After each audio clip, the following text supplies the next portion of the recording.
The stars had always been silent. For thousands of years, humanity looked up at the night sky and wondered if they were alone. They built telescopes and sent radio signals into the void.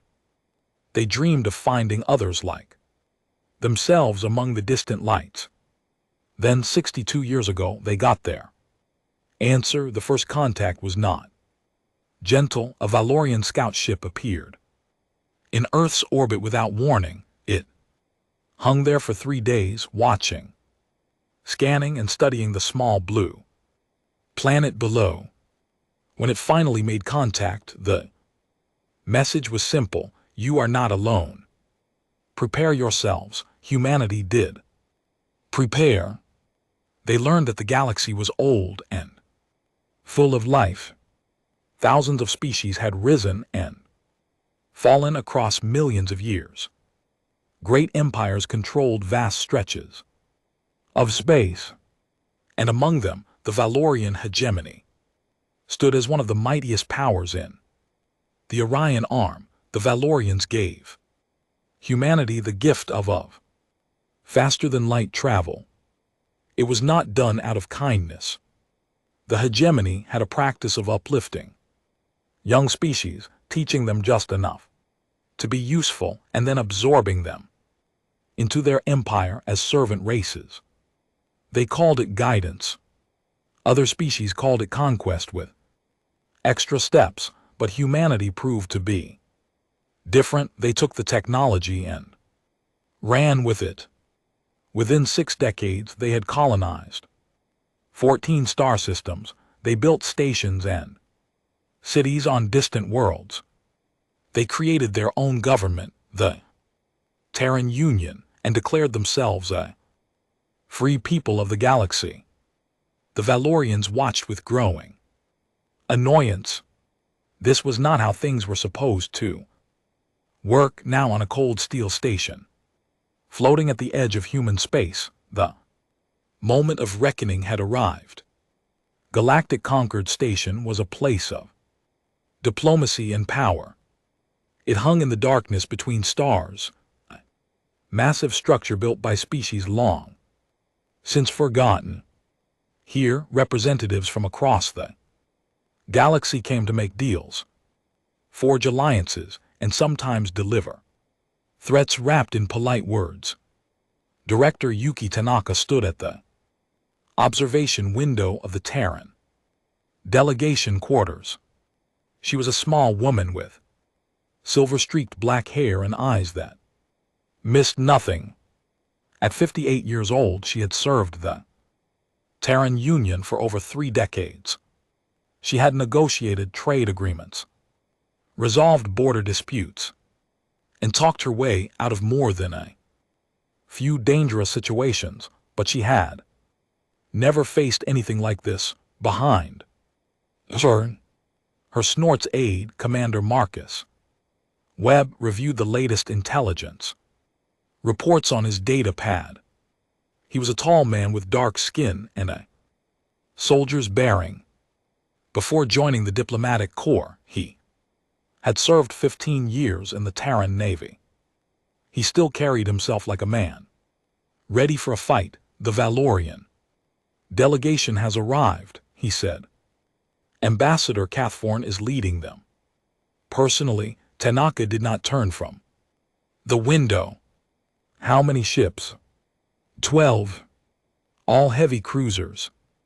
They brought their honor guard as well. About 200 soldiers, a show of force. They want us to know they mean business. Tanaka finally turned.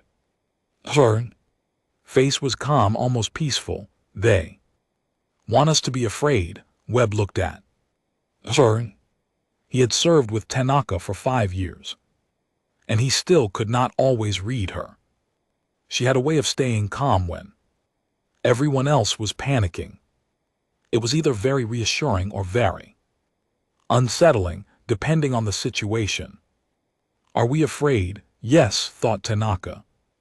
She smiled. It was a small smile, the kind that suggested she knew something others did not. No, Commander. We are not. The meeting chamber was a grand circular room with walls of polished black stone, floating light. Orbs drifted near the ceiling, casting soft illumination over the assembled delegates. The Valorian delegation occupied one side of the room, their tall insect forms arranged in perfect military formation. Ambassador Cathforn stood at their center. He was impressive by any standard. Nearly 3 m tall, his body was covered in a gleaming carapace of deep blue and green. His forearms were folded across his chest in a posture that conveyed both authority and contempt. 2 large, compound eyes studied the human delegation with cold calculation. The Valorians were an ancient race. They had conquered their first star system when humanity was still learning to make fire. They had built an empire spanning over 800 worlds. They had crushed rebellions, absorbed younger species, and eliminated threats without mercy. To them, humanity was a minor annoyance, a problem to be solved. Tanaka entered the chamber with only Commander Webb at her side.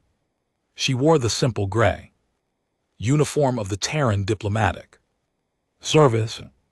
No medals, no decorations, nothing to suggest power or importance.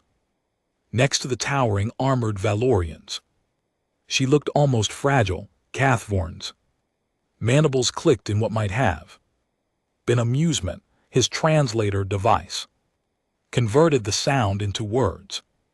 Director Tanaka, how kind of you to come personally. I had expected your government to send someone of greater stature. I speak with the full authority of the Terran Union, Tanaka replied. Her voice was steady and clear. Whatever you have to say, you may say.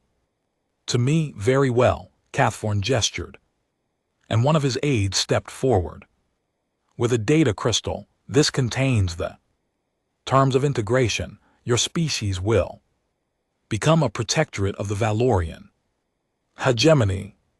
You will provide resources, labor, and military support as required. In exchange, you will receive our protection and guidance. Webb's jaw tightened, but he said nothing. Tanaka took the crystal and examined it briefly before placing it in her pocket. And if we decline, she asked. Cathforn leaned forward slightly. His compound eyes seemed to glow in the soft light. Director, let us not play games. Your species controls 14 systems. We control over 800. Your largest warship is barely 300 m long. Ours are measured in kilometers. You have no allies, no fleet, and no hope of standing against us. He paused, letting the words sink in. If you decline, we will be forced to pursue realignment. Your worlds will be occupied. Your leaders will be replaced. Your people will serve the hegemony, whether they wish to or not. The only question is how much suffering you wish to endure before accepting the inevitable. The chamber fell silent. The Valorian soldiers stood like statues, their weapons ready. The message was clear. This was not a negotiation.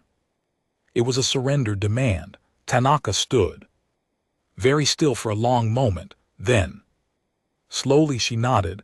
I understand your position, Ambassador.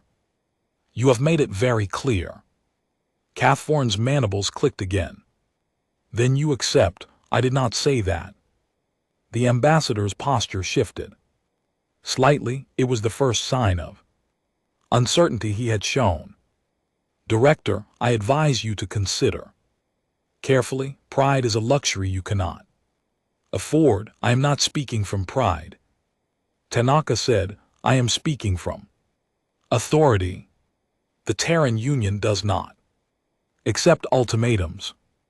We do not surrender our freedom, and we do not bow to threats, Cathvorn. Voice hardened. Then you choose destruction. I choose nothing yet. Tanaka took a step forward. Despite the vast difference in their sizes, she met the ambassador's gaze. Without flinching, the galactic conquered has laws, does it not? Any species may address the full assembly before matters of war are decided. That right is reserved for sovereign powers. And we are a sovereign power. We have not joined your hegemony. We have not submitted to anyone. By conquered law, we have the right to speak. Cathvorn was silent for several seconds. His compound eyes moved slightly, processing this unexpected development. The human was correct. The old laws of the conquered did grant speaking rights to any independent species. It was a formality, usually ignored, but it was still on the books. You wish to address the assembly? He asked. I do. In 3 cycles the full assembly will convene for the seasonal gathering. We will present our response. Then all delegations are invited to attend. This is a delay tactic. This is our right. Tanaka's voice remained calm. Unless the hegemony wishes to violate conquered law in front of the entire. The challenge hung in the air. Cathvorn knew that refusing would make the hegemony look like bullies and lawbreakers. The other powers of the galaxy were always watching for signs of weakness or overreach.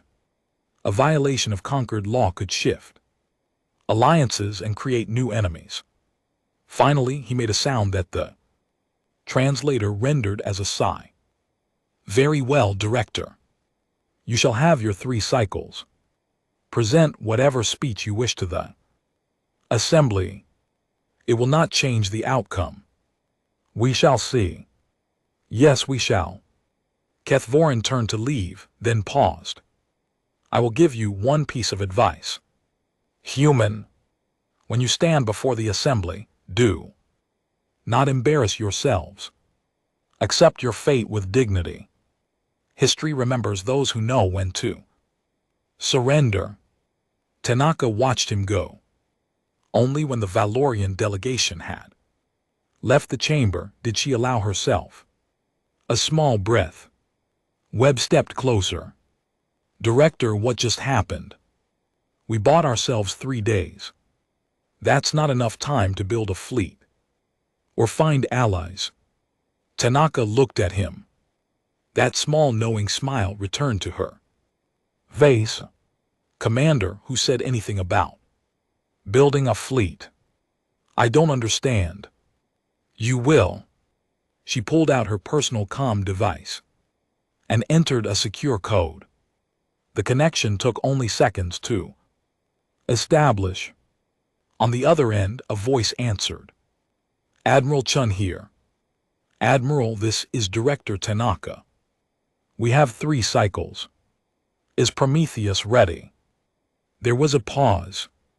When Chun spoke again, there was something in his voice that might have been anticipation. She's been ready for 20 years, Director. We've just been waiting for the right moment. The moment has arrived. Prepare for full deployment. I want every ship in position before the assembly convenes. Understood.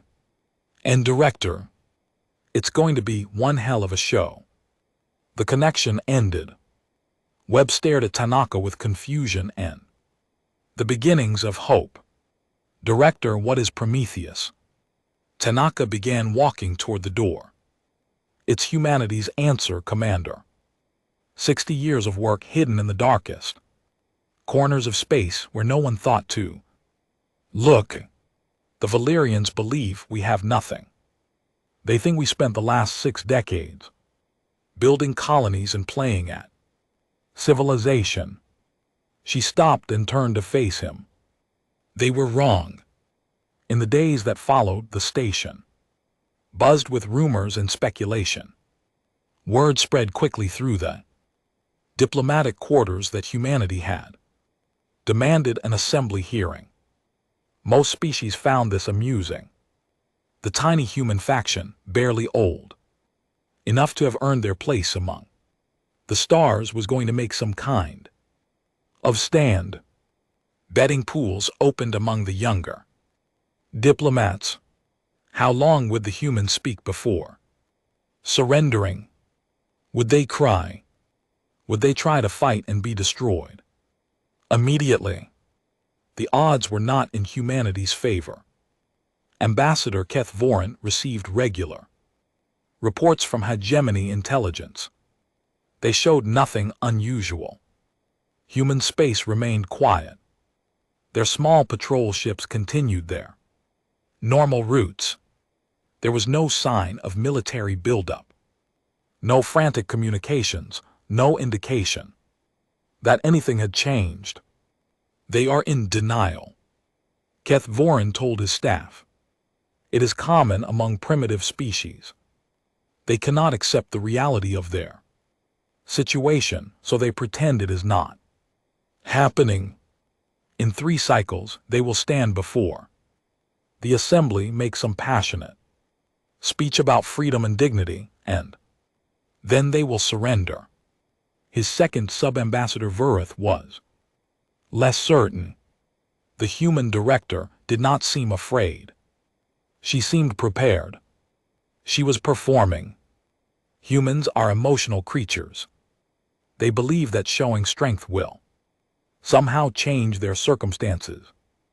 It will not.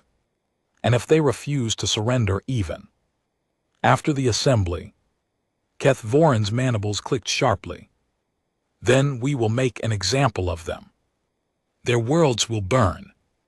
Their species will serve us in chains. And every young race in the galaxy will learn what happens to those who defy the hegemony. Verith nodded, but the unease did not leave his eyes. Something about the human director's calm confidence bothered him. It was not the desperation of the doomed. It was the patience of someone who was waiting. But for what? On the other side of the station, in the modest quarters assigned to the Terran delegation, Director Tanaka was reviewing files on her secure terminal. Commander Webb sat across from her, reading the same documents with growing amazement. This is real, he asked. All of this, every word, but how? The resources alone would be impossible to hide. The hegemony has spies everywhere. They monitor our shipyards, our communications, everything. Tanaka leaned back in her chair. They monitor what we let them see. From the very beginning, from the moment we received FTL technology, we knew this day would come. The hegemony does not give gifts. They make investments. They expected us to be grateful servants, too weak and dependent to ever challenge them, but we weren't. No, we weren't. Tanaka called up a star chart on her display. There are regions of space that the major powers ignore. Dead systems with no valuable resources. Empty voids between the spiral arms. Places where no one goes because there is nothing there. She zoomed in on one such region. It appeared completely empty. That is where we built our future. Webb stared at the display. Hidden shipyards. Secret fleets. All this time, every colony we established was chosen. Not just for resources, but for secrecy. Every trade agreement was designed to fund projects that officially did not exist. And every piece of intelligence that leaked to the hegemony was information we wanted them to have. We played them. We survived. There's a difference. Tanaka closed the display. Now in 3 cycles we show them who we really are.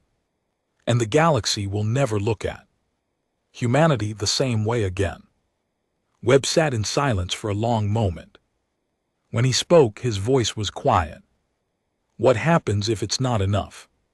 What if even with everything we've built they're still stronger? Tanaka considered the question. Then we fight anyway. We fight and we lose and we die free. That is the human way, Commander. We do not surrender. We do not kneel. We stand even when standing seems impossible. She met his eyes.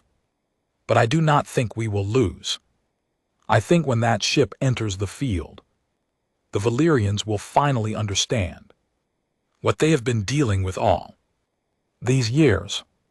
They will see what humans can do when our survival is at stake. And what is that? Tanaka smiled. This time it was not a small knowing smile. It was something fiercer, something proud. Miracles, Commander. We work miracles. Outside the station, the stars continued their eternal watch. Somewhere in the darkness, unseen and unknown, a fleet was gathering. Ships that had never been registered in any database. Crews that had trained in secret for decades. And at their center, something vast and terrible and beautiful. Prometheus was waking up. And soon, the galaxy would tremble. The news traveled faster than light itself. Within hours of the confrontation between Ambassador Keth Vorin and Director Tanaka, every major intelligence service in the galaxy knew what had happened. The humans had refused to submit. They had demanded a hearing before the full assembly, and they had done so without any visible fear.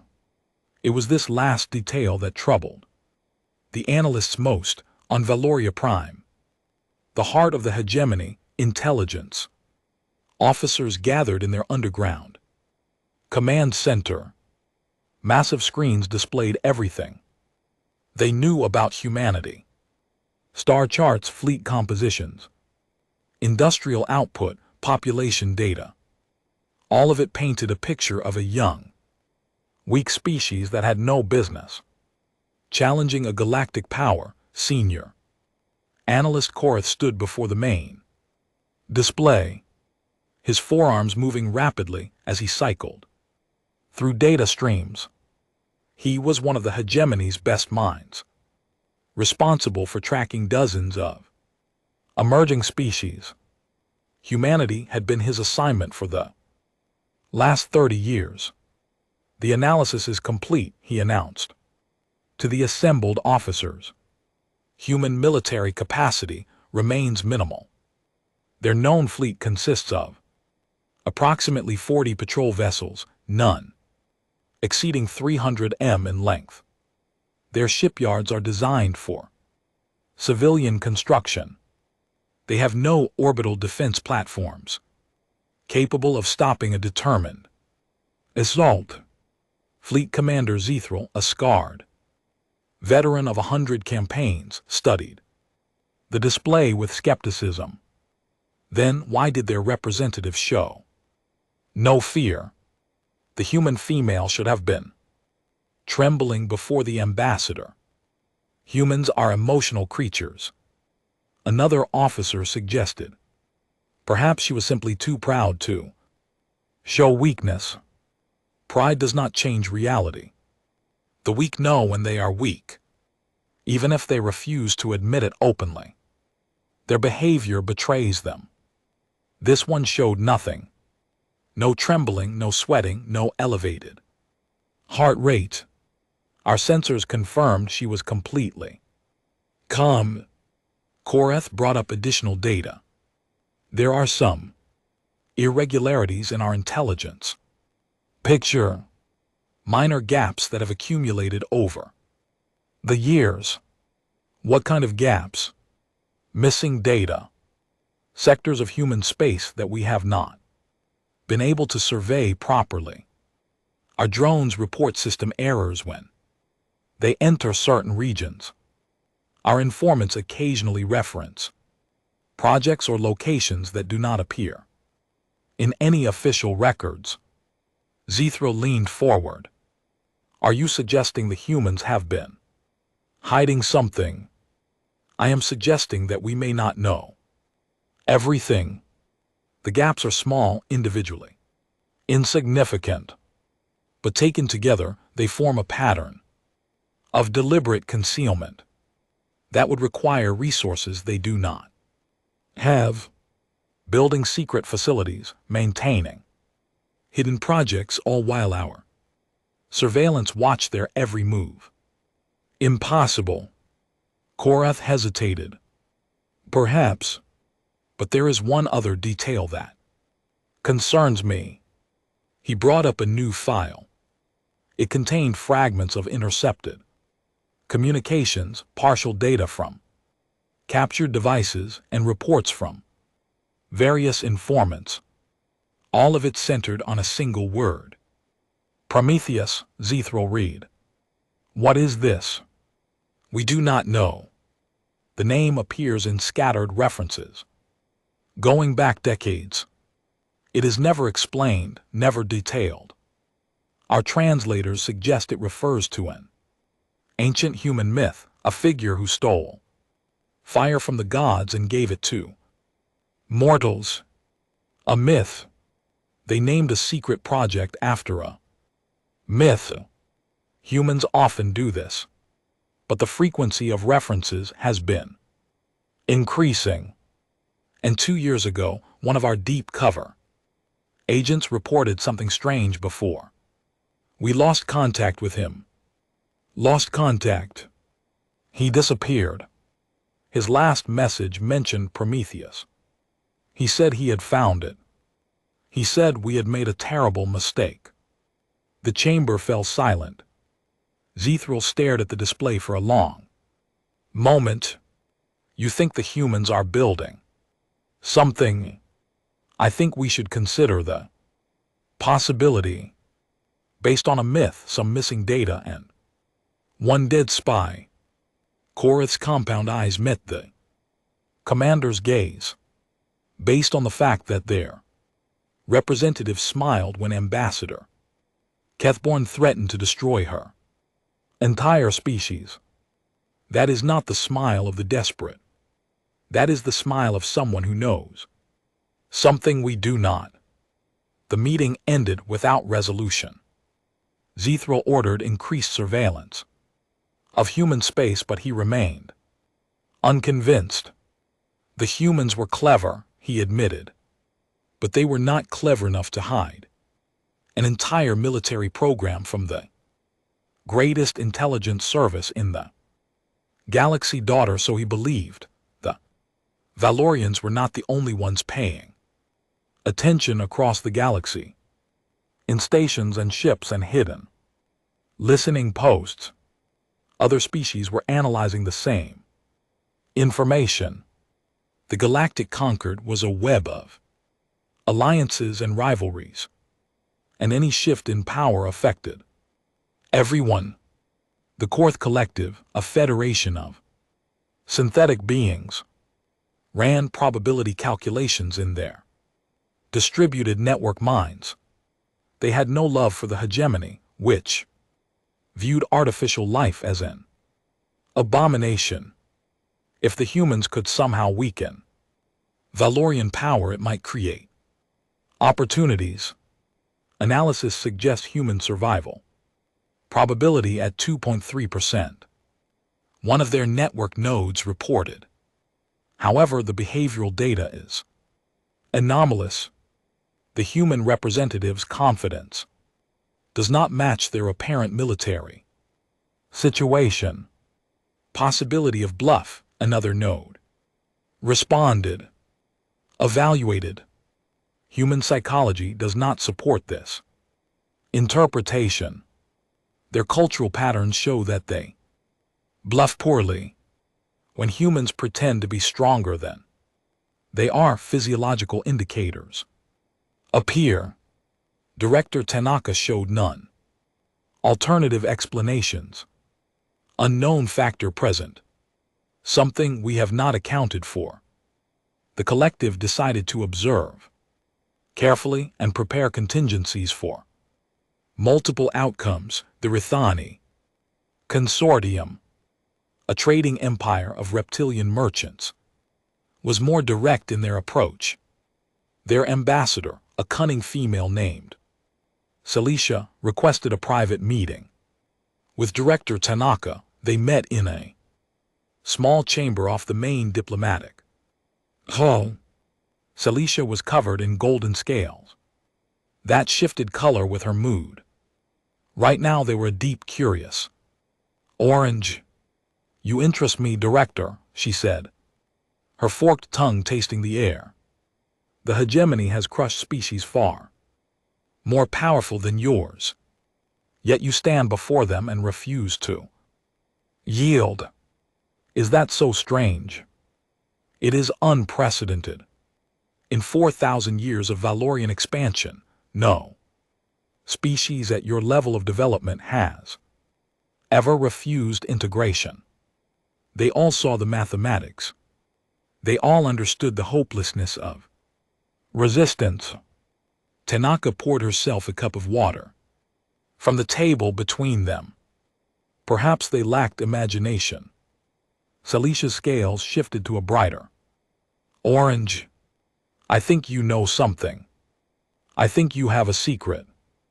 And I would very much like to know what it is, would you? The consortium has no love for the hegemony. They tax our trade routes and interfere with our business. If there were a way to adjust the balance of power, we would be interested in supporting it. With ships, with resources, credits, information, we are merchants, Director. We do not fight wars, but we do make investments. Tanaka considered this. And what would you want in return? Favorable trade agreements with Terran. Space. Access to your markets. Perhaps some exclusive contracts. You want to profit from our survival. We want to profit from everything. It is our nature. Celicia leaned forward. But I cannot invest in something I do not understand. Tell me what you are planning. Show me that you have a chance, and I will commit consortium resources to your cause. Tanaka was silent for a long moment. Then she smiled. Ambassador Celicia, I appreciate your interest, but I cannot reveal our plans to anyone. Not because I do not trust you, but because secrecy is the foundation of everything we have built. Then you do have something. I did not say that. You did not need to. Your refusal confirms it. Celicia's scales turned a satisfied green. Very well, Director. Keep your secrets. But know this. When the assembly convenes and your plan is revealed, the consortium will be watching. And if you succeed, we will be the first to offer our friendship, and if we fail, then we will express appropriate regret and continue trading with the hegemony as before. We are pragmatic creatures, Director. Surely you understand. I do. Celicia rose to leave, then paused at the door. One more thing. The hegemony is not as confident as they pretend. Their intelligence services are scrambling to understand why you are not afraid. They have detected gaps in their surveillance. They know something is wrong, even if they cannot admit it. Thank you for the information. Consider it a free sample. When this is over, you will owe me a full trade negotiation. She left and Tanaka sat alone in the quiet chamber. The game was becoming more complex. Soon it would not be possible to hide anything anymore. That was fine. The time for hiding was almost over. Deep in the depths of human space, far from any known shipping lanes, the true nature of humanity's secret was taking shape. The Prometheus Yards occupied a region of space that did not officially exist. It appeared on no star charts. No commercial vessels had ever passed through. The only way to find it was to already know where it was. Admiral James Shen stood on the observation deck of the command station, looking out at the greatest project in human history. He was an older man with iron-gray hair, and the kind of face that had seen too much to be surprised by anything. He had served in the Terran Navy since its founding.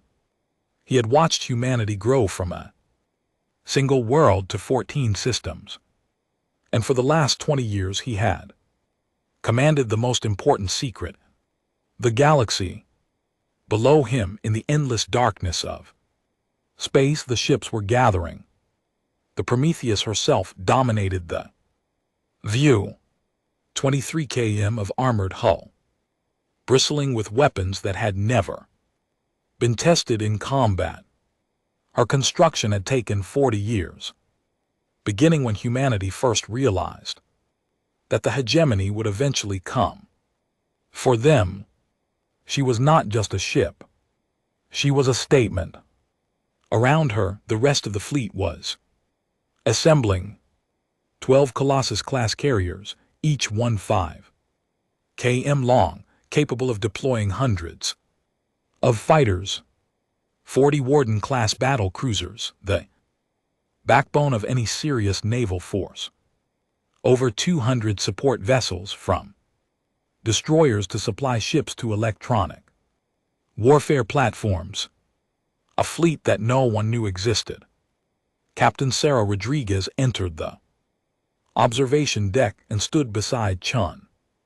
She was his second in command, a brilliant tactician who had spent her entire career preparing for a war that most people did not believe was possible. Final assembly is complete, Admiral. All ships report ready for deployment. Crew status: full combat readiness. They have been waiting for this moment their entire lives. Chun nodded slowly.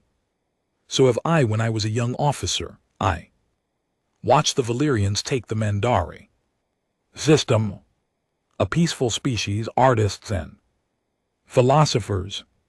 They refused integration. The hegemony burned their home world to ash. 17 billion dead in a single day. I remember reading about it. Reading about it does not capture what it was like. The broadcast, the screams, and then the silence. Just silence from a world that had been alive for millions of years. Chun's hands tightened on the railing. I swore that day that humanity would never suffer the same fate. That we would find a way to survive, no matter what it took. And we did. He turned to face her. But survival is not the same as victory. When we enter that field, when the hegemony sees what we have built, everything changes. Either we convince them that war would cost too much, or we fight the most powerful empire in the Orion Arm. Rodriguez met his gaze. We are ready to fight, Admiral. Every person in this fleet knows what is at stake. They would rather die free than live as slaves. I know. I chose them for that quality. Chun looked back at the Prometheus. But I do not want them to die. I want them to live. I want humanity to take its place among the powers of the galaxy, not as servants but as equals. Then we make them believe. We show them that the cost of subjugating humanity is higher than the cost of leaving us alone. That is the plan. Chun smiled slightly. Director Tanaka always said that diplomacy is just war with better manners.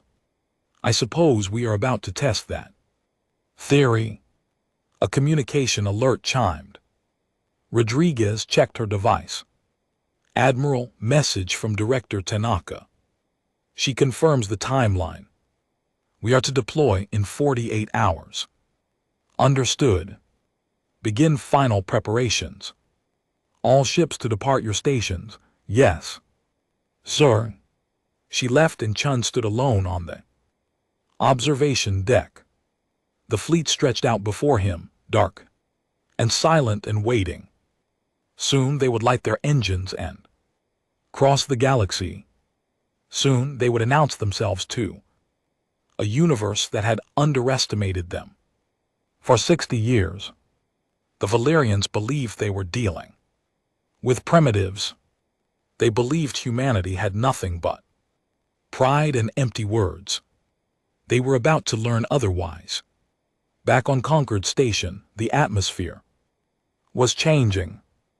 As the final hours before the assembly approached, the diplomatic quarters filled with tension and speculation. Delegations from dozens of species gathered in common areas, exchanging rumors and theories. The human situation was the topic of every conversation. They will surrender, a Valerian official declared confidently. The speech will be dramatic, full of human emotion, but in the end they will accept reality. I am not so sure, a Corthari observer replied. Our analysis suggests hidden factors. Something does not fit. Your analysis is flawed. The humans have nothing. Our intelligence is comprehensive, is it? Then explain the gaps. What gaps? The regions of human space that your drones cannot enter.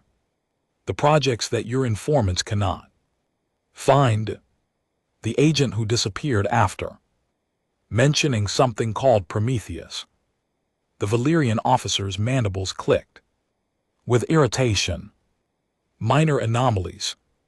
Every intelligence operation has gaps.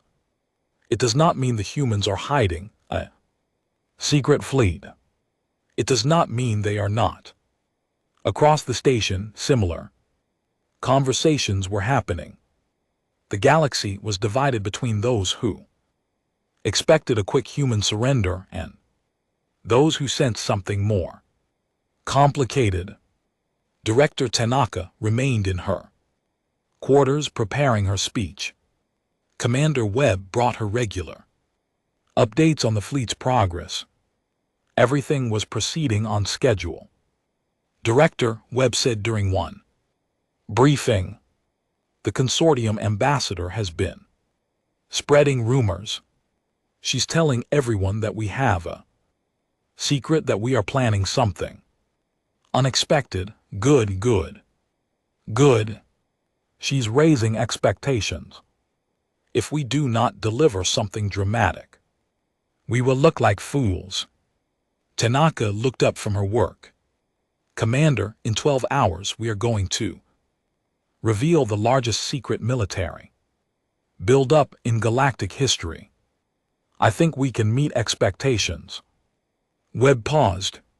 Fair point. The more uncertainty we create now, the better. Let them wonder. Let them speculate. When the truth is revealed, the shock will be even greater. And if the hegemony decides to attack before the assembly, if they decide not to take any chances, they will not. Ambassador Keffer is too proud. He wants to humiliate us in front of the entire galaxy. He wants to watch us beg for mercy before his peers. An attack before the assembly would deny him that pleasure. You are gambling on his pride. I am gambling on his arrogance. It is a safe bet. The Valerians have been the dominant power in this region for thousands of years. They have never faced a true challenge. They cannot even imagine that a species like ours could threaten them. Webb nodded slowly. And after the assembly, after they see what we have, then we will see what they are truly made of. Either they will recognize that destroying us would cost too much, or they will decide that their pride is worth any price. Tanaka's expression hardened. If they choose war, we will give them one they will never forget. Can we win? Honestly, I do not know. The Prometheus is powerful, but the hegemony controls 800 systems. They can replace any losses we inflict. In a long war, they would eventually overwhelm us. Then what is the point? The point is that we are not trying to destroy them. We are trying to make them understand that destroying us would be too expensive. Every ship they lose, every system we threaten, every year the war drags on costs them resources and prestige. Their other rivals will see weakness. Their subject species will see opportunity. The hegemony maintains power through the perception of invincibility. If we crack that perception even slightly, everything changes. Webb sat in silence, processing this. Finally, he spoke. Director, I have to admit something. When you first told me about Prometheus, I did not believe it. It seemed impossible. How could we hide something so massive for so long? We had help. Tanaka smiled. Not every species in the galaxy loves the hegemony. Some of them remember what it was like to be free. Some of them still dream of a galaxy where the strong did not simply devour the weak. They could not act openly, but they could look the other way. They could lose certain reports. They could provide certain materials. Without asking too many questions, we have secret allies. We have species who want the same thing. We want. Whether they become true allies will depend on what happens next. The hours passed. The fleet moved through hyperspace, crossing distances that would have taken centuries at slower speeds. On Concord Station, the delegations prepared for what everyone expected to be a historic moment. Only a few knew just how historic it would be. And somewhere in the darkness between stars, a ship the size of a mountain continued its journey toward destiny. Prometheus was coming, and nothing would ever be the same. Then we attack, Zethro said. We destroy them now before they can build more. And what would that cost us? Zethro paused. The cost is irrelevant. They have challenged us. They must be punished. The cost is never irrelevant. The Chancellor's voice was cold. How many ships would we lose? How long would the campaign take? And while our fleets were occupied, crushing humanity, what would our other rivals be doing? They would not dare. They would dare exactly as much as they thought they could get away with. The Korthari have been waiting for a weakness to exploit. The Rathani would immediately begin funding resistance movements in our outer territories. Even our subject species would start wondering if the hegemony is as invincible as we claim. The chamber was silent. The humans have done something clever. The Chancellor continued. They have created a situation where attacking them hurts us more than leaving them alone. If we destroy them, we prove that we can be defied. If we let them stand, we prove that we can be reasoned with. Either way, our reputation suffers, so we do nothing. We do something far more difficult. We adapt. The Chancellor rose from his seat. The humans will be treated as equals. We will withdraw the integration demand and pursue diplomatic relations instead. We will publicly acknowledge that they have earned their place among the powers of the galaxy. Kethborn's mandibles clicked with disbelief. Chancellor, this is unprecedented. We have never faced a situation like this. Unprecedented situations require unprecedented responses. The Chancellor looked around the chamber. Make no mistake, I am not happy about this. The humans have embarrassed us. They have exposed weaknesses in our intelligence and our assumptions. There will be consequences for those failures. Several officers shifted uncomfortably. But the survival of the hegemony is more important than our pride.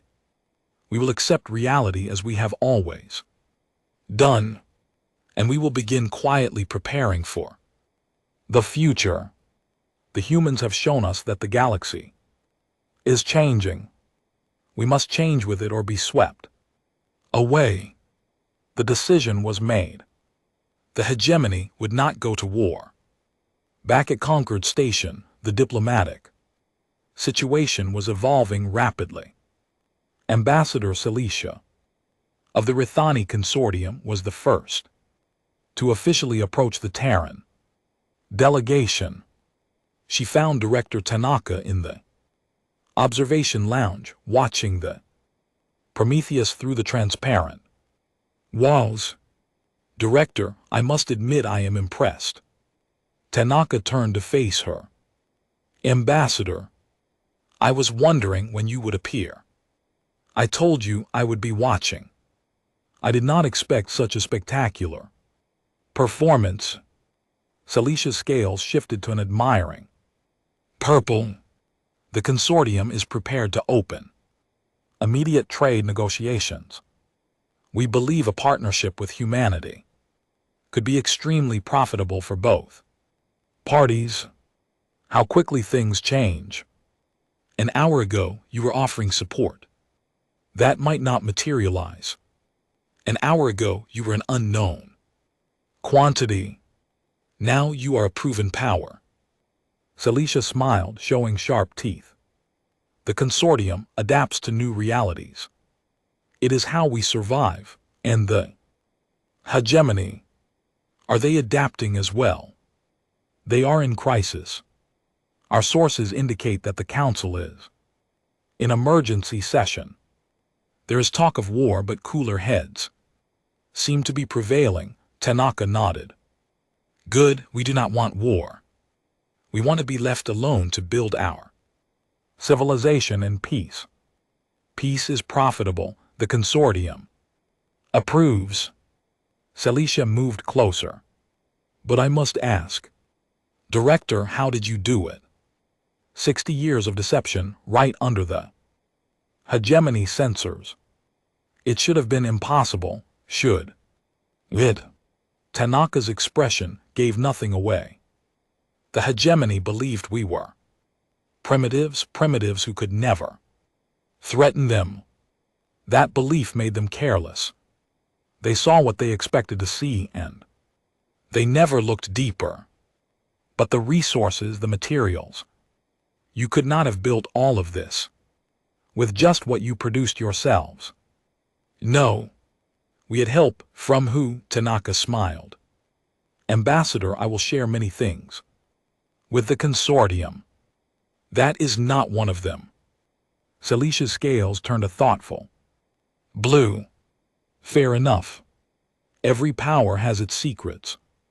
But I hope you understand that the consortium's interest in humanity is not purely commercial.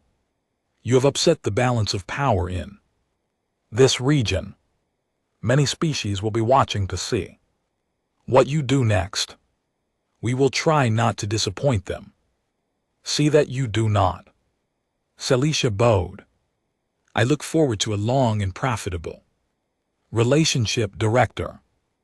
She left and Tanaka was alone again with the view of her ship. The Prometheus hung in space like a guardian angel, silent and patient and waiting. Her presence changed everything. As long as she existed, humanity could not be ignored or dismissed or threatened into submission. Commander Webb entered the lounge. Director Admiral Chun is requesting a private channel. He says it is important. Tanaka nodded and activated the communication console.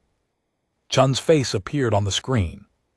Admiral, congratulations on a successful deployment. Thank you, Director. But I have news that you need to hear. Go ahead. Chun's expression was serious. Our long-range sensors have detected Valorian fleet movements.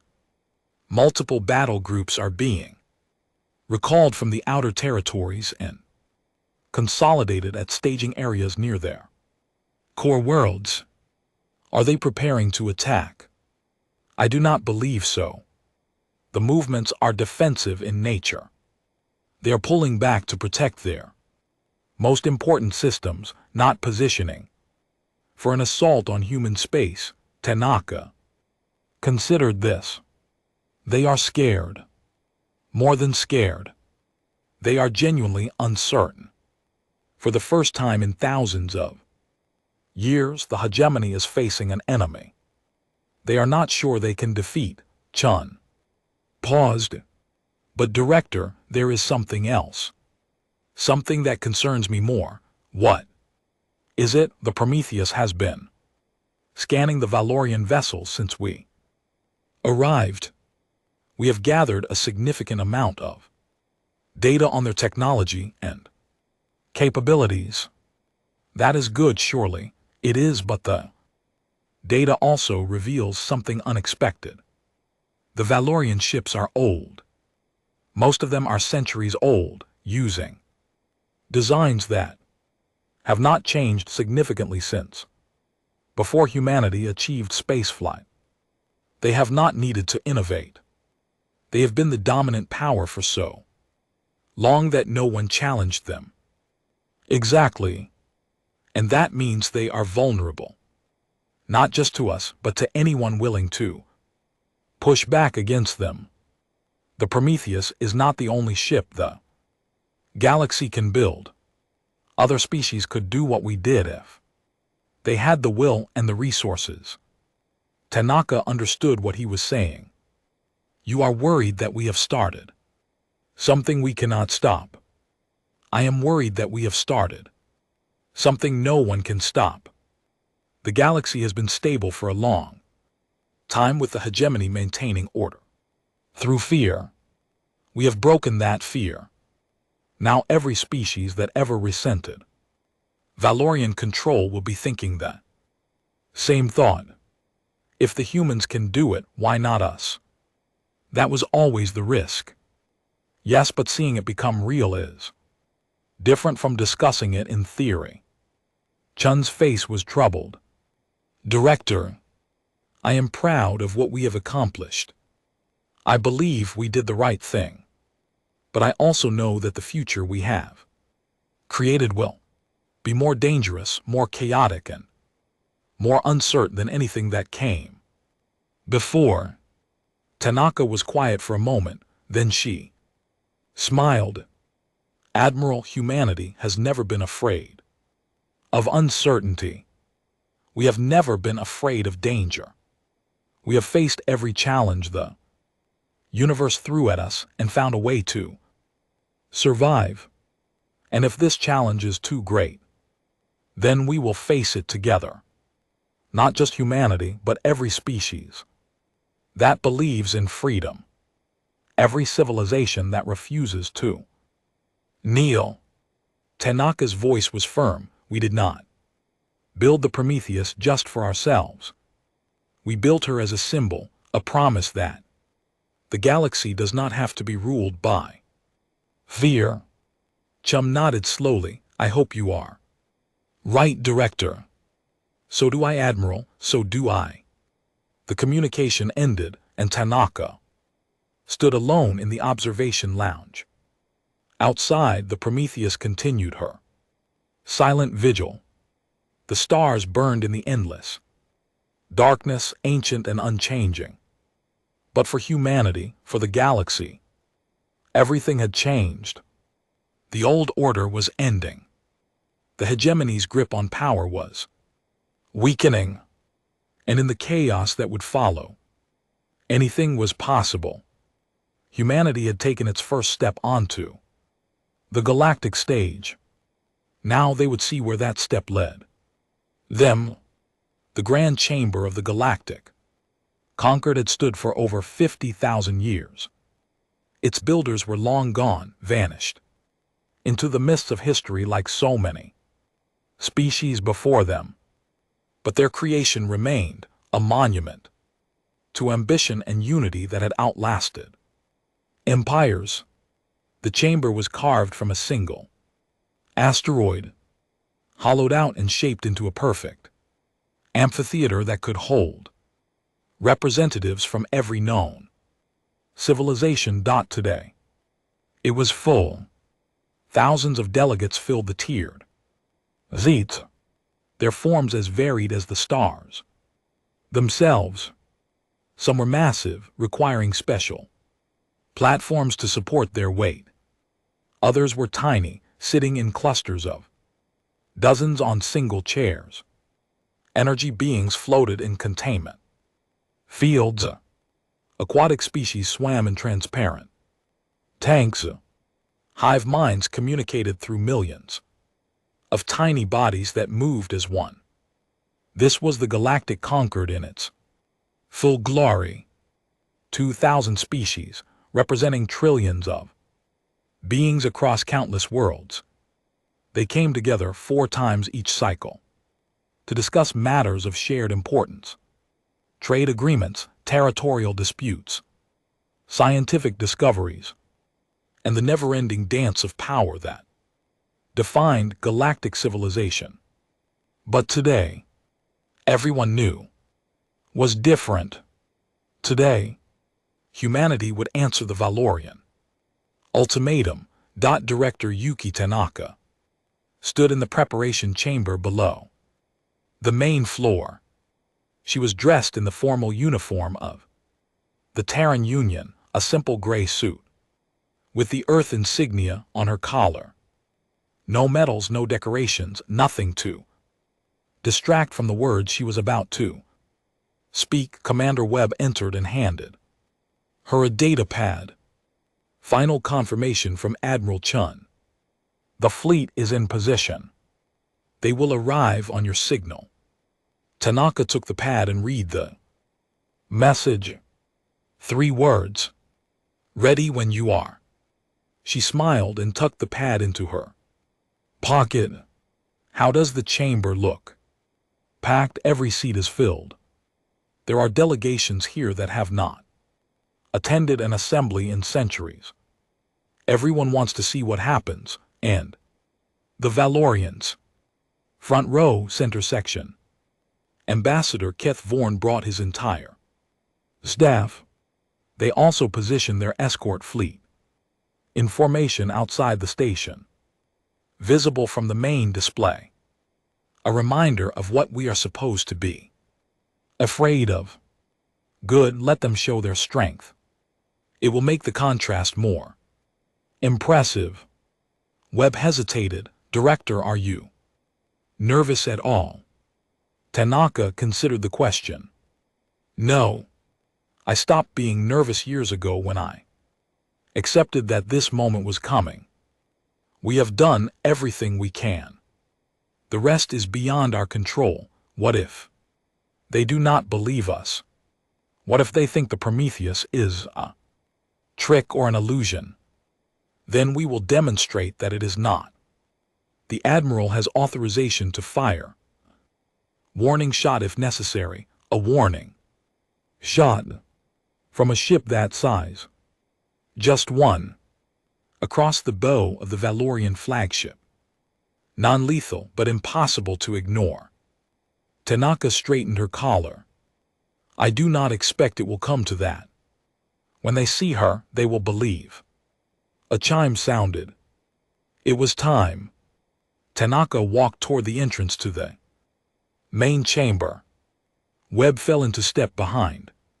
Together they climbed the stairs toward the light the moment she emerged onto the floor.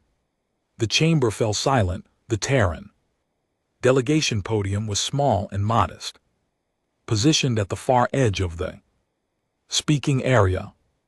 It had been assigned to humanity decades ago when they first joined the Conquered. As observers, no one had expected them to ever use it for anything important. Tanaka walked to the podium with measured steps.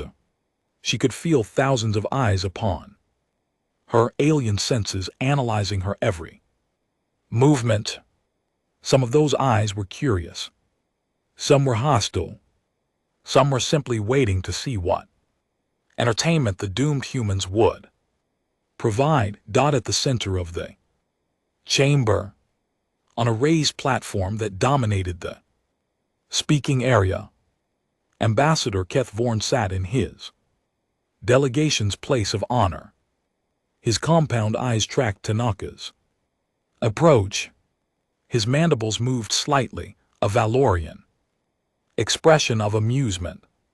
The presider, an ancient being of crystalline form that had moderated the assembly for 800 years, chimed for attention. The assembly recognizes the delegation of the Terran Union. Director Yuki Tanaka will address the chamber regarding the matter of Valorian integration. Director, you may speak.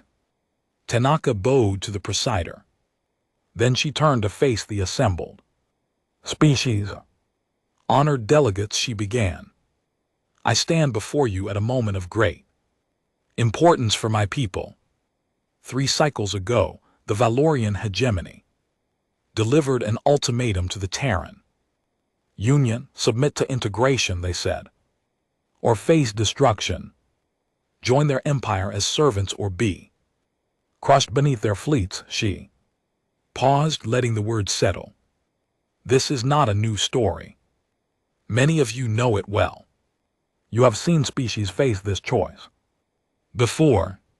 You have watched them calculate the odds, measure their strength against the might of the hegemony, and conclude that resistance is futile. You have watched them kneel. Her gaze swept across the chamber. Today, I bring you a different answer. A murmur rippled through the assembly. Keth Vorn's mandibles stopped moving. The Terran Union does not accept the Valorian ultimatum. We do not accept integration. We do not accept servitude. And we do not accept the premise that the strong have the right to subjugate the weak simply because they can. This is foolishness. Keth Vorn's voice boomed through the chamber as he rose from his seat. Director Tanaka, you are condemning your species to destruction. Do you understand what you are saying? I understand perfectly, Ambassador. And I'm not finished. The presider chimed. Ambassador Keth Vorn, the director has the floor. You will have an opportunity to respond. Keth Vorn's carapace darkened with anger, but he sat down. His eyes never left Tanaka. The Valorian hegemony believes that might makes right, Tanaka continued. They believe that their 800 systems and their massive fleets give them the authority to dictate terms to younger species. They believe that we are primitives, too weak and too foolish to resist their demands. She smiled. They are wrong. Director, this is pathetic. Keth Vorn interrupted again. You have no fleet. You have no allies. You have nothing but words and empty pride. If you wish to die for your arrogance, that is your choice.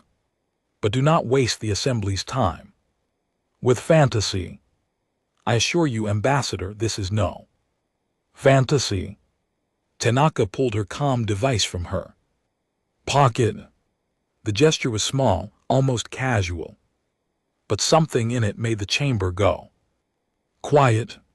For 60 years, humanity has prepared for this moment. From the day we received faster-than-light technology, we knew that the hegemony would eventually come. For us, we knew that they saw us as servants to be collected, not equals to be respected. And we knew that if we wanted to survive as a free people, we would need to build something the galaxy had never seen. Lies, Keth Vorn hissed. We have monitored your every movement. Your shipyards produce civilian vessels. Your military consists of patrol craft. You have nothing. We have exactly what we wanted you to see. Tanaka's voice hardened. Every piece of intelligence you gathered, every report you received, every spy you planted in our space, reported exactly what we allowed them to report. You saw our public face. You never saw what was behind it. The murmurs grew louder. Delegates were leaning forward, sensors focused on the small human at the podium. What are you saying? Kath Vorn demanded. Tanaka raised the comm device. I am saying that the Terran Union has not been idle these 60 years. I am saying that we have built something in the darkness, in the spaces between stars where your surveillance could not reach. And I am saying that the time has come to reveal what we have made. She pressed a button. Admiral Chun, you may enter the field. For a moment, nothing happened. The chamber was silent, delegates exchanging confused glances. Kath Vorn's mandibles clicked with derision. Is this your response? An empty gesture. Director, if you are trying to he stopped on the massive display screen that dominated one wall of the chamber. The view of space outside the station flickered. The Valorian escort fleet hung there, 12 heavy cruisers in perfect formation. Behind them, the distant stars glittered peacefully. Then the stars began to dim. It started at the edge of the display, a shadow creeping across the void. The distant lights seemed to fade, as if something vast was blocking them. Sensors across the station started to flash warnings. Energy readings spiked to impossible levels. And then space itself seemed to tear open. Up. Hyperspace emergence of that magnitude should have been impossible. The energy required to open such a portal was beyond anything in known physics. But there it was, a wound in reality. Large enough to swallow moons. Something was coming through. The first thing visible was light. A burning blue-white radiance that pulsed from within the portal. Then came the shape, a wall of metal that seemed to have no end. It emerged slowly, impossibly slowly, because its size defied comprehension. The delegates watched in stunned silence as the ship revealed itself. 23 kilometers of hull, armored plating that could withstand planetary bombardment, weapon systems that covered its surface like scales on a dragon, engine arrays that burned with the fury of captured stars. The UES Prometheus had arrived. The Valorian escort fleet, which moments ago had seemed so imposing, looked like toys beside her. The largest of their cruisers could have fit inside one of her hangar bays. Her shadow fell across the station itself, and the lights dimmed as her mass disrupted local power systems. Kath Vorn stood frozen at his podium. His compound eyes had expanded to their maximum size, A Valorian expression of total shock. His translator device made small, clicking sound as it tried to process words he was not speaking. That, Tanaka said quietly, is the Prometheus. She is humanity's first Titan-class vessel. 23 kilometers of answer to every species that has ever tried to tell us what we cannot do. The display showed more shapes emerging from hyperspace behind the Prometheus. Smaller vessels, though that word felt wrong for ships that were each kilometers long. They poured through the portal in perfect formation, one after another, until the space around the station was filled with steel and fire. 12 Colossus-class carriers, Tanaka continued. 40 Warden-class battle cruisers. 218 support vessels. The combined fleet that humanity has spent 60 years building in secret. The chamber had descended into chaos. Delegates were shouting, crying out, scrambling to their feet. Some were trying to contact their home governments. Others were simply staring at the display in disbelief. The presider chimed repeatedly, trying to restore order. Finally, the ancient being's voice cut through the noise. Silence. The assembly will have order. Slowly the chamber quieted, but the tension remained thick enough to taste. Tanaka had not moved from her podium. She stood calm and composed, as if revealing a secret fleet was something she did every day. I understand your shock, she said. Believe me, we intended it. For 60 years, we let the galaxy believe we were weak. We accepted the contempt of greater powers. We endured the mockery of those who thought themselves our superiors. And all the while we built. She turned to face Kath Vorn directly. Ambassador, you asked me if I understood what I was saying when I rejected your ultimatum. I understood perfectly. I was saying that the Terran Union is not a species of servants waiting to be collected. We are a power unto ourselves, and any empire that tries to subjugate us will pay a price in blood and fire that they can barely imagine. Kath Vorn found his voice. It was rough, shaken, nothing like the smooth confidence he had shown before. This changes nothing. The hegemony controls 800 systems. We have fleets that dwarf even this display. If you force us to war, we will. You will. What, ambassador? Destroy us? Tanaka shook her head. Perhaps you could in time.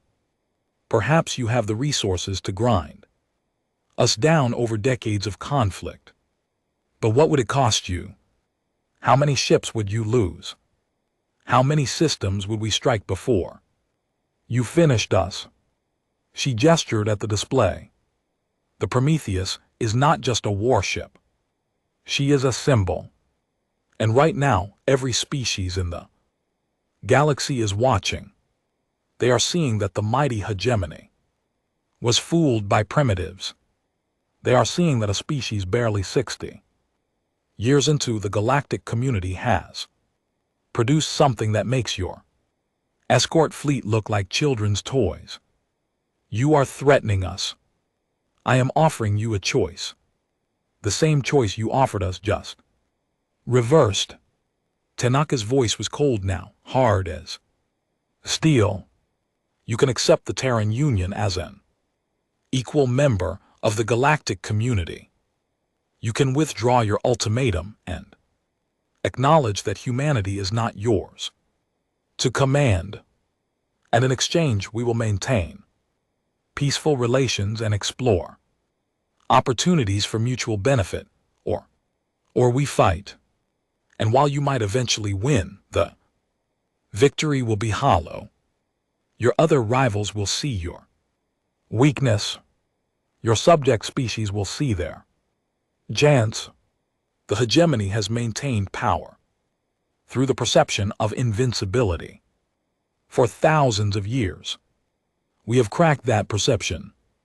Once cracked, it cannot be repaired. The chamber was silent.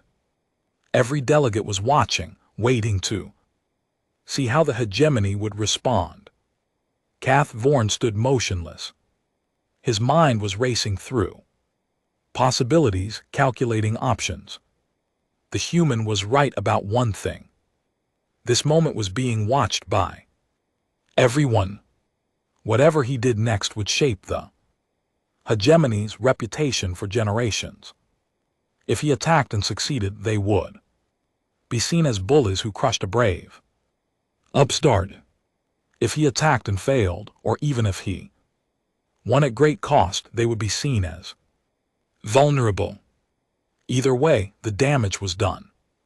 This is not over, he said finally. The hegemony will need to consult.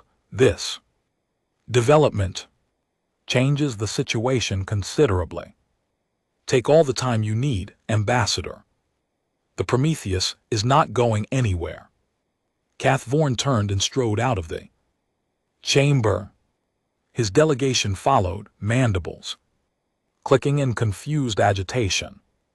The Valorian presence at the assembly had collapsed in minutes. The presider chimed once more. The Valorian delegation has withdrawn. Does the Terran delegation have anything further? Tanaka nodded. Only this. The Terran Union came to this assembly not to threaten but to demonstrate. We do not seek war. We did not build this fleet to conquer. We built it because the galaxy taught us that the weak are consumed. We refuse to be weak. She looked out at the assembled species. To every delegation watching, to every species that has ever felt small before. The great powers of the galaxy, we say. This, you are not alone. The Terran Union stands ready to support any species that wishes to remain free. We will oppose any empire that tries to subjugate others through force alone. And we will build a future where might does not make right. She bowed to the presider. Thank you for your time. And with that she turned and walked out of the chamber. Behind her the chaos resumed. But it was a different kind of chaos. Now, not the panic of confusion, but the excitement of possibility. Delegates were rushing to make contact with the Terran representatives. Alliance offers, trade proposals, and expressions of support flooded the communication channels. The galaxy was changing. Outside the station, the Prometheus hung in the darkness like a sleeping giant. Her weapons were silent, her engines idling. She had made her point without firing a single shot. But if necessary, she was ready. Commander Webb caught up with Tanaka in the corridor. His face was a mixture of relief and amazement. Director, that was incredible. I have never seen anything like it. Neither has the galaxy, Commander. That was rather the point. What happens now? Tanaka paused at a window. Through the transparent wall she could see the distant shape of the Prometheus, a dark silhouette against the stars. Now we wait. The hegemony will need time to process what just happened. They will debate, argue, threaten, and eventually they will accept reality. We are not servants to be collected. We are equals, whether they like it or not. And if they choose war anyway, then we fight. Tanaka's expression was calm, almost peaceful. But I do not think it will come to that. The hegemony has survived for thousands of years by being practical above all else. They will recognize that subjugating humanity is no longer worth the cost. Webb nodded slowly. I hope you are right. So do I, Commander. So do I. She turned from the window and continued down the corridor. Behind her, the galaxy continued to spin, stars burning in the endless darkness. But for humanity, everything had changed. They were no longer children among the stars. They had announced themselves as players, and the game was only beginning.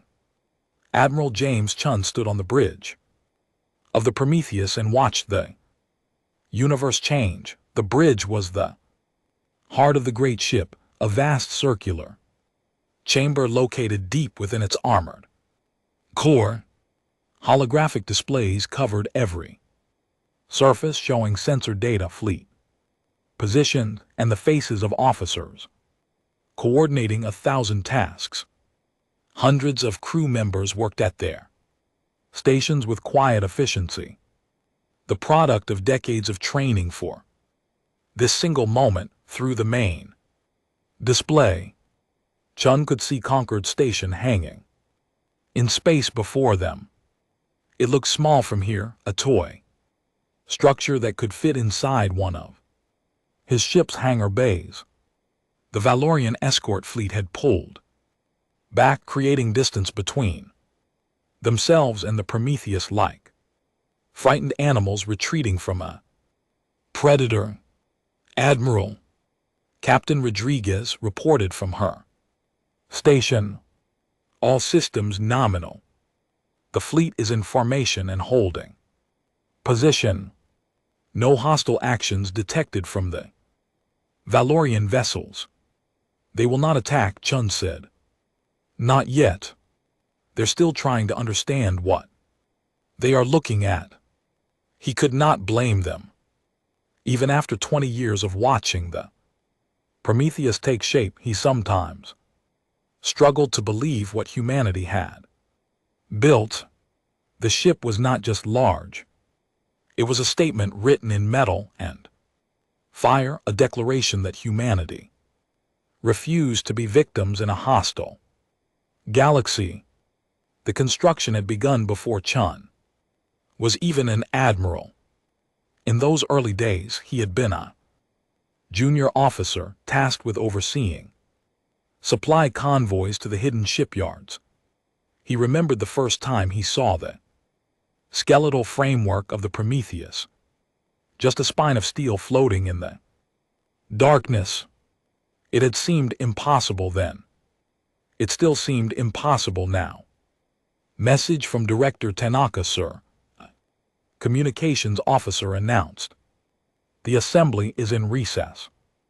The Valorian delegation has withdrawn to consult with their home government. Acknowledged. Send the director my compliments and tell her that Phase 1 is complete. Yes, sir. Chun turned to Rodriguez. What is the mood of the fleet? Rodriguez smiled. Relieved, sir, excited for most of these crews. This is the first time they have operated outside of hidden space.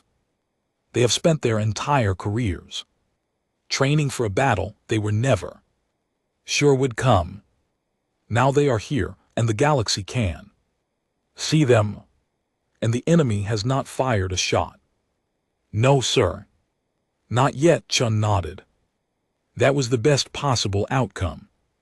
The Prometheus was powerful, perhaps the most powerful single vessel in the known galaxy. But she was not invincible. The hegemony had resources that humanity could not match. In a prolonged war, numbers would eventually tell. That was why the reveal had to be dramatic. It was not enough to show strength. They had to show overwhelming, terrifying, undeniable strength. They had to make the hegemony believe that attacking humanity would cost more than they could afford. That so far it seemed to be working. Admiral, Rodriguez said quietly. Permission to speak freely. Granted. Do you think they will back down? The Valerians, I mean. They have been the dominant power in this region for thousands of years, walking away from humanity, accepting us. As equals, it goes against everything they believe. Chun considered the question. The Valyrians are not fools, Captain. They are arrogant, yes.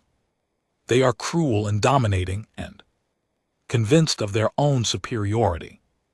But they have survived for millennia by being practical. They know when a fight is worth the cost, and this fight is not. Would you want to fight us? Would you want to send your fleets against a ship that could shatter planets? Chun gestured at the displays around them. The Prometheus is just the beginning. She carries manufacturing facilities that can produce smaller vessels. Our Colossus carriers each hold hundreds of fighters. Our battle cruisers are armed with weapons that make conventional armaments look like children's toys. He turned to face Rodriguez directly. The hegemony could defeat us eventually, but it would take years, decades perhaps, and during that time every other power in the galaxy would be watching. The Korthari, the Rhinthi, all the species that resent Valorian dominance. They would see the hegemony bleeding, weakening, vulnerable. By the time they finished with us, they might face a dozen new enemies. So we are betting that they will choose survival over pride. We are betting that they will do what they have always done. Survive. Chun's expression was unreadable. But we are also prepared for the alternative. If they choose to fight, we will give them a war unlike anything the galaxy has ever seen. On the observation deck of the Prometheus, a different kind of gathering was taking place. Senior officers from across the fleet had assembled to witness the historical moment. They stood in clusters, watching the displays and discussing what came next. Many of them had known each other for decades, bound together by the shared secret of humanity's hidden strength. Commander Elena Vasquez stood near the main window, looking out at the distant shape of Concord Station. She was the Prometheus chief tactical officer responsible for coordinating the ship's weapon systems. In theory, she could destroy cities with a single command. In practice, she hoped she would never have to. Captain Marcus Stone joined her at the window. He commanded the UES Defiance, one of the Colossus-class carriers, and had known Vasquez since their academy days.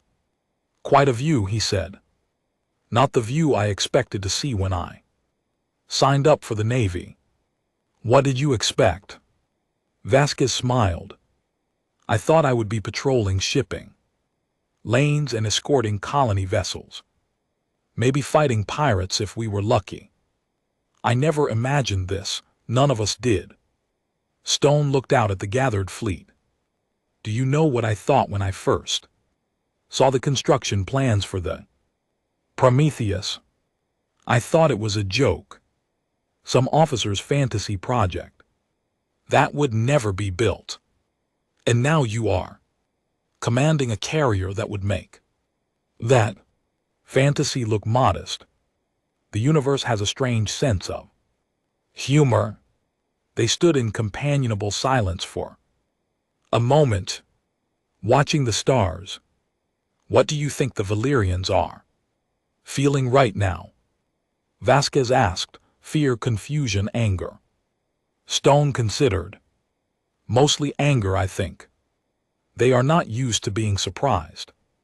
They have spent thousands of years as the dominant power in this region. Every species they either submitted or was destroyed. And now these humans, these children, barely out of their cradle world, have revealed something that threatens everything they believe.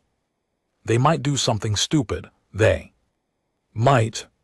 That is why we are staying at full readiness. But I do not think they will. The Valorians are survivors. They will swallow their pride and accept reality. And if you are wrong, Stone turned to face her. His expression was calm, almost peaceful. If I am wrong, then we fight. And we show the galaxy what humanity can do when our survival is at stake. The reaction across the galaxy was immediate and overwhelming. On worlds thousands of light years away, species that had never met a human watched the recordings with amazement. The images were everywhere, spreading through communication networks faster than any official message could travel.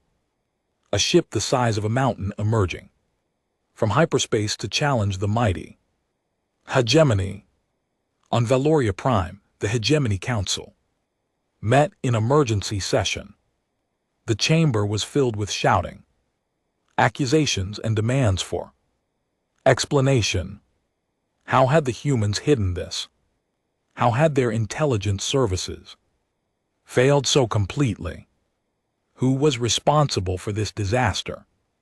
Ambassador Casborn stood before them, his carapace pale with stress. The humans are more capable than we believed, he admitted. They have clearly been planning this for decades. Their entire public presence was a deception that you failed to detect. Fleet Commander Zethro accused. You assured us they had nothing. You said they would surrender. I reported what our intelligence indicated. If there were failures, they were in our surveillance systems, not in my analysis. Excuses. The hegemony has been humiliated before. The entire galaxy. The Supreme Chancellor, an ancient Valorian whose carapace had turned silver with age, raised one of his four hands for silence. Enough. We cannot change what has happened. The question now is what we do next. The chamber quieted. Every eye turned to the Chancellor. The humans have revealed their strength. It is considerable, more considerable than any of us imagined. But it does not change the fundamental truth. We are still the hegemony. We still control 800 systems. We still have fleets that outnumber theirs 1,000 to 1. 3 months had passed the day humanity revealed itself to the galaxy. The Prometheus still held her position near Concord Station, a constant reminder of the new reality that every species now had to accept. She had become a landmark, a destination for ships from across the galaxy that came to see the legend with their own sensors. Some came out of curiosity. Some came out of fear. All of them left with a new understanding of what humanity was capable of. Director Yuki Tanaka stood on the observation deck of the station, watching the steady stream of vessels that passed through the region. So much had changed in so little time. The galaxy she had known her entire life, the galaxy of ancient powers and helpless younger species, was transforming before her eyes. The Valorian hegemony had officially withdrawn their integration demand 2 weeks after the assembly. The announcement was careful and diplomatic, framed as a recognition of humanity's development rather than a retreat. But everyone knew the truth. The hegemony had been forced to back down for the first time in thousands of years. The consequences were still rippling outward. Commander Webb entered the observation deck with a data pad. He looked tired but satisfied. The last 3 months had been the busiest of his career, and he had handled every challenge with growing Confidence. Director, the final delegation has arrived. The Korthari Collective is ready to sign the Mutual Defense Agreement. Excellent. That makes 17 species in the new alliance. 18 if you count the Mandari refugees. Tanaka smiled. The Mandari were a special case. Their homeworld had been destroyed by the hegemony centuries ago, but survivors had scattered across the galaxy, living as refugees and outcasts. When humanity offered them a place in the new alliance, they had wept with gratitude. Finally, someone was willing to stand up for those who could not stand for themselves. How are the negotiations with the consortium? Productive. Ambassador Celicia is driving a hard bargain, but she is fair. The trade agreement should be finalized by the end of the week. Good. What about the hegemony? Any new developments? Webb's expression sobered. Intelligence reports indicate continued consolidation of their forces.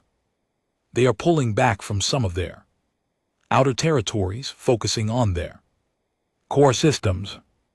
There are also rumors of internal conflict. Some factions want to accept the new reality. Others are pushing for a military response. The war faction, led by Fleet Commander Zethro, he believes the hegemony should strike now before humanity can build more ships and recruit more allies. He argues that every day they wait makes the eventual conflict more costly. Tanaka considered this. And what do our analysts think? They believe Zethro is dangerous but unlikely to prevail.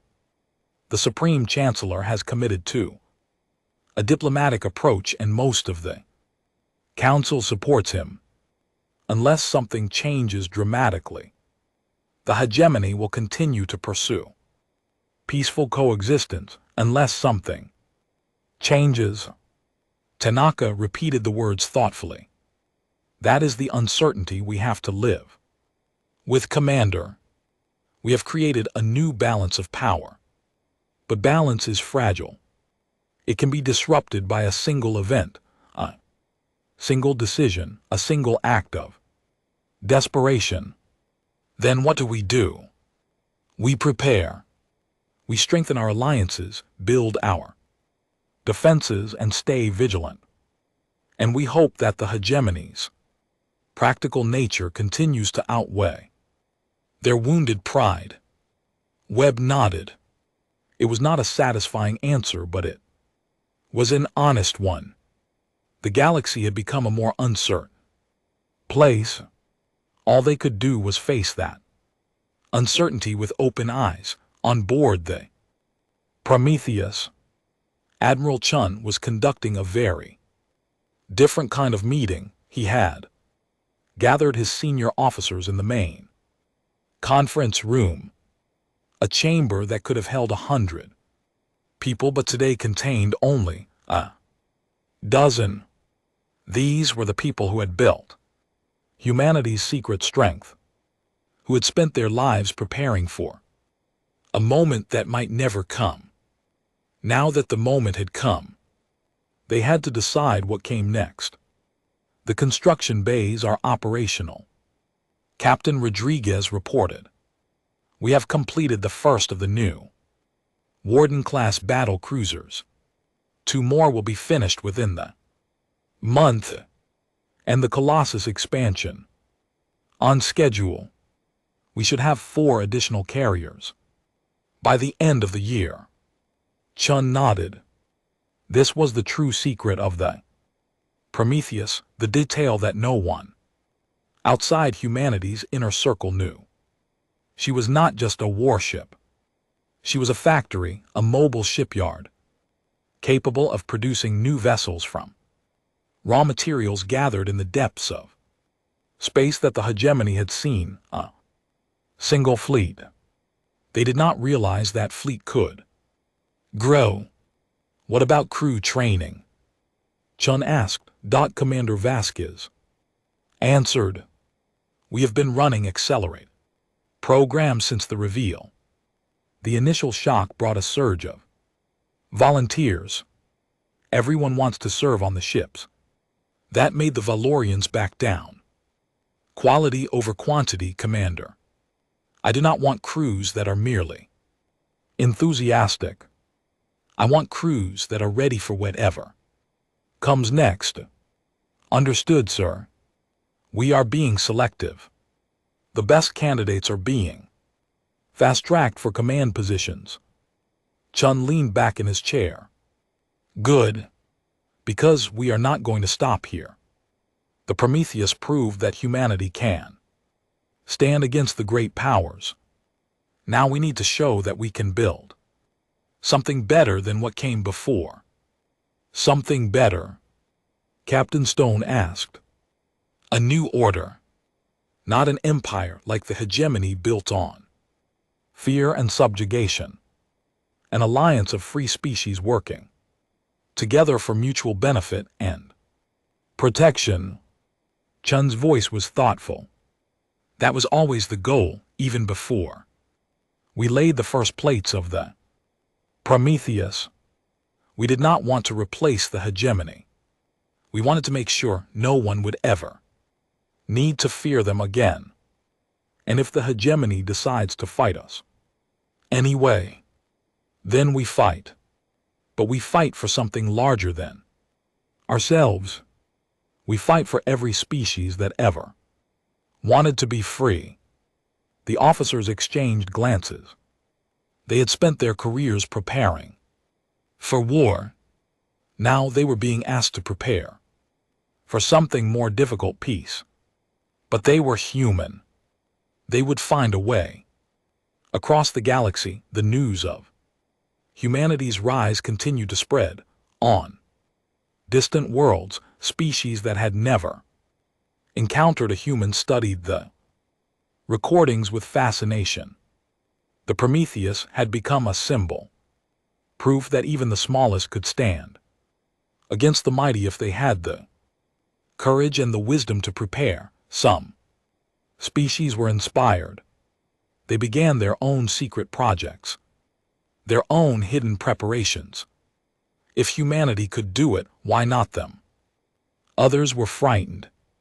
They saw the chaos that humanity had unleashed and feared what would come next. The old order, for all its cruelty, had been stable. The new order was uncertain, dangerous, unpredictable, and some, like the hegemony, were simply angry. On Valoria Prime, Fleet Commander Zethral stood before the Supreme Chancellor in a private audience chamber.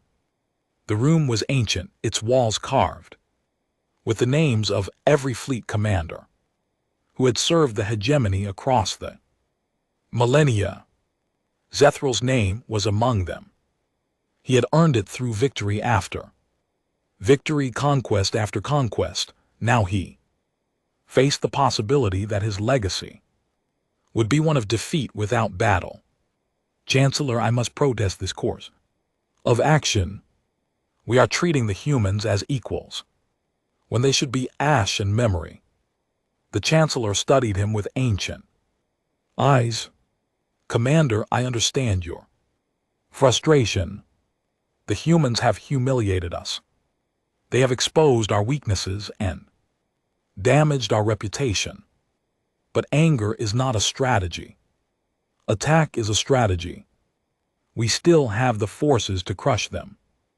The Prometheus is impressive, but it is one ship. Our combined fleets could overwhelm it through sheer numbers. At what cost? How many ships would we lose? How many systems would they strike in retaliation? And while we were occupied with the humans, what would our other rivals do? Zethral's mandibles clicked with frustration. You repeat the same objections. At some point, Chancellor, we must accept that maintaining our position requires sacrifice. We maintained our position for thousands of years without such sacrifices. We did so by being smarter than our enemies, not by throwing lives away in pointless wars. This war would not be pointless. It would restore our authority, would it? The Chancellor rose and walked to the window. Outside, the capital city stretched to the horizon, a testament to millennia of Valorian civilization. Commander, let me tell you something that the history texts do not record. 500 years ago, we faced a similar situation. A species called the Kithrani developed weapons that could threaten our core worlds. They were few in number, but technologically advanced. I have never heard of the Kithrani. Precisely. We destroyed them. Every world, every station, every ship. We erased them from history. The Chancellor's voice was heavy. It took us 40 years and cost us 300 million lives. And when it was over, we had won nothing but enemies. Every species in the galaxy watched what we did to the Kithrani and swore secretly that they would never let us do the same to them. We are still here. They are not. We are still here, but we are weaker than we were. The Kithrani war exhausted our resources and turned potential allies into potential enemies. We have spent 5 centuries rebuilding what we lost. The Chancellor turned to face Zethral. The humans are not the Kithrani. They are stronger, smarter, and more prepared. A war with them would not take 40 years. It might take centuries. And when it was over, assuming we won, what would be left of the hegemony? Zethral was silent. I understand your desire for revenge, Commander. I share it. But I will not sacrifice the future of our species to satisfy wounded pride. We will adapt to this new reality. We will find other ways to maintain our influence. And we will wait for what? The Chancellor's compound eyes glittered. Wait for the humans to make a mistake. Wait for their alliances to fracture. Wait for opportunities that will inevitably arise. We have existed for millennia. Commander, we can be patient. It was not the answer Zethral wanted, but it was the answer he received. He bowed and left the chamber, his carapace dark with suppressed anger. The Chancellor watched him go, then turned back to the window. Patience was wisdom, but patience had limits. And somewhere in the darkness of the hegemony's future, a reckoning was waiting back at Concord Station. Director Tanaka was preparing for the most important ceremony of her career. The Grand Chamber had been transformed for the occasion. Banners representing 17 species hung from the walls, their colors bright against the ancient black stone. Delegations filled the seats, buzzing with anticipation. Today, the Terran Alliance would be officially founded. Tanaka stood at the central podium, looking out at the assembled representatives. There were familiar faces among them. Ambassador Celicia of the Rithani, who had been one of the first to offer support. The Core 3 network nodes glowing softly in their containment fields. The Mandari survivors, their tentacles waving with emotion, and there were others, species she had never met before the reveal, who had seen humanity stand and decided to join something larger than themselves. Admiral Chun watched from the side of the chamber, along with a delegation of officers from the fleet. The Prometheus was visible through the window behind him, a constant presence. That reminded everyone why they were here. The presider chimed for attention. The assembly recognizes Director Yuki Tanaka of the Terran Union. Director, you may proceed. Tanaka took a deep breath. Distinguished delegates, representatives of free species across the galaxy, we gather today to create something new. Not an empire built on conquest, but an alliance built on choice. Not a hierarchy of strong over weak, but a partnership of equals. She looked around the chamber. For millennia, the galaxy has been ruled by fear. The great powers have treated younger species as resources to be exploited or threats to be eliminated. They have told us that this is the natural order that might makes right, that the strong will always dominate the weak. Her voice hardened. We reject that order. We reject the idea that power gives anyone the right to subjugate others. We reject the notion that the only options are submission or destruction. She gestured toward the window, toward the distant shape of the Prometheus. Humanity built that ship because we refused to accept the future that others tried to impose on us. We spent 60 years in secret, working and sacrificing and preparing, because we believed that a different future was possible. Today, we begin building that future. She activated a holographic display. A document appeared, written in a dozen languages, bearing the symbols of 17 species. The Charter of the Terran Alliance, a covenant between free peoples, promising mutual defense, shared prosperity, and collective security. Any species that signs this charter becomes part of something larger than themselves. They gain allies who will stand with them against aggression. They gain partners who will share knowledge and resources. And they gain a voice in shaping the future of the galaxy. Tanaka paused, letting the words sink in. I will not pretend that this alliance will solve all our problems. We will face challenges, disagreements, and dangers that we cannot predict. The old powers will not simply accept our existence. They will test us, probe for weaknesses, try to divide us.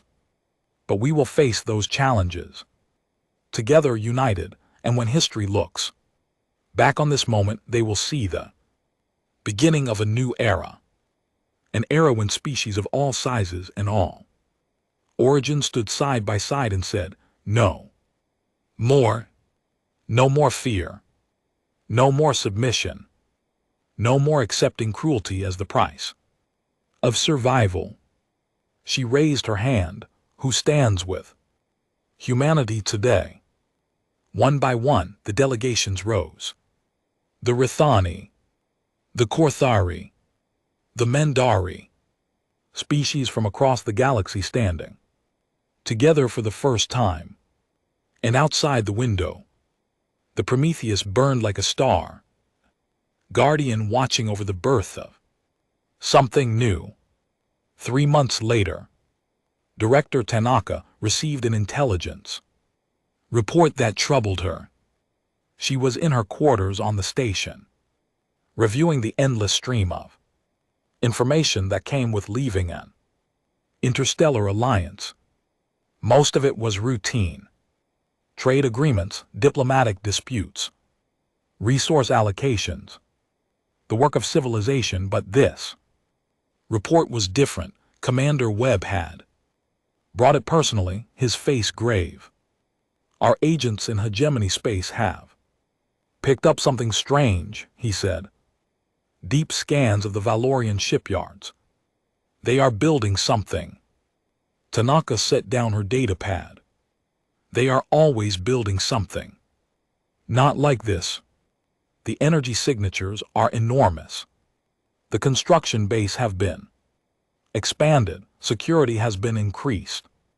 tenfold, and our sources report that the project has a code name. What code name?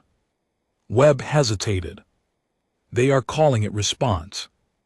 Tanaka felt a cold knot form in her stomach. They are building their own Titan. It appears so. Our analysts estimate it will take them at least 10 years to complete, maybe more. They are starting from scratch, and they do not have our head start. But they have more resources, more shipyards, more everything, yes. Tanaka rose and walked to the window. The Prometheus was still there, still standing guard. She looked at the great ship and thought about what was coming. 10 years, she said softly.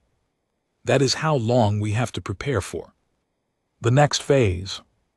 Director, if the hegemony builds their own Titan-class vessel, then we need to build more and faster. Tanaka's voice was calm, but her mind was already racing. Contact Admiral Chun. Tell him that the Prometheus construction base are to begin accelerated production immediately. Every resource we have goes into expanding the fleet. Yes, Director. Webb turned to leave, then paused at the door. Director, do you think it will ever end? The building, the preparing, the waiting for the next threat. Tanaka considered the question. I do not know, Commander. Perhaps not in our lifetimes. Perhaps never. The galaxy is a dangerous place, and we are still young. We have decades, centuries perhaps, millennia of challenges ahead of us. That seems exhausting. Tanaka smiled. It is, but it is also who we are. Humanity has always faced challenges. We have always had enemies and obstacles, and impossible odds. And we have always found a way to overcome them. She turned to face him. We will not survive because we are the strongest or the oldest or the most numerous. We will survive because we never stop. We never give up. We never accept that the future is written by anyone but us. And the hegemony, their response project. Let them build their ship. Let them spend a decade creating their answer to the Prometheus. By the time they finish, we will have an entire fleet of Titans, and we will have allies who stand with us. Her expression hardened. They wanted to make us kneel. They wanted to turn us into servants and erase everything that made us human. Instead, they taught us a valuable lesson. The only way to be safe in this galaxy is to be too dangerous to attack. She looked down at the stars, at the endless darkness that held so many threats and so many possibilities. They wanted to make an example of us. Instead, we became something else. What? Tanaka smiled. It was not a soft smile. It was the smile of someone who had looked into the abyss and found a way to fight back. We became the example, the proof that even the smallest can stand against the greatest, the hope that every oppressed species in the galaxy can look at and know that a different future is possible. She turned from the window. That is our victory, Commander. Not just survival, not just safety, hope. We gave the galaxy something to believe in. And outside, in the endless dark, the Prometheus stood her silent watch. The first Titan dot, but not the last. Humanity had taken its place among the stars.